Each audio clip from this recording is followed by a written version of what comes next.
কালকের একটা ভিডিও আমি পোস্ট করেছিলাম বিটি রোডের সামনে, রবীন্দ্র ভারতী ইউনিভার্সিটির সামনে।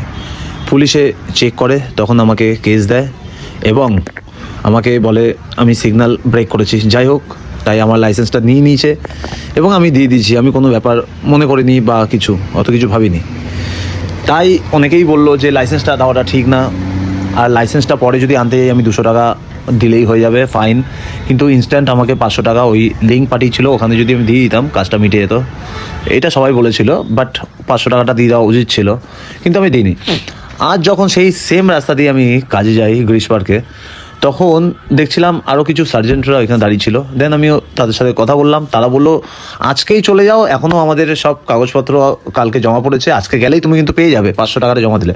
তাহলে আর 200 টাকার জন্য তোমাকে ওয়েট করতে হবে না। এবার 200 টাকার অনেক রকম গল্প আছে, গিয়ে একটা দিন নষ্ট হওয়া, বসে থাকা, তারপর কি কোর্ট পেপারে সাইন ফাইন করা, অনেক ব্যাপার আছে ভাই। 200 টাকার জন্য পুরো দিন, এনার্জি সব নষ্ট। তার থেকে ভাই যাও, 500 টাকা দাও, কোনো ব্যাপার না, ঠিক আছে। কিন্তু আমি থানায় গিয়ে কিন্তু একটা জিনিস ভালো দেখেছি, এই শ্যামবাজার ট্রাফিক গার্ডের এই থানায় গিয়ে, এই দেখো জিমটা কিন্তু ঠিক আমি দেখেছি, এই যে জিম, ঠিক আছে, আমার চোখে ঠিক এগুলো পড়ে।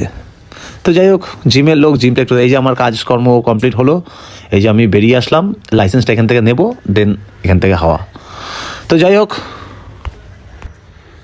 যাই হোক এখন একটু টেনশন ফ্রি আছি, কারণ লাইসেন্স আমি পেয়ে গেছি। তো এই যে একটা ভালো জিনিস দেখাচ্ছে, এই যে সেই জিম, এই থানার জিম, শ্যামবাজার ট্রাফিক গার্ডে যে থানাটা আছে, এই থানার এই জিম। এই যে আমার এখানে পে করতে হলো 500, দেন আমার কাজ কমপ্লিট হলো। এবার আমি লাইসেন্সটা নিয়ে পালাবো।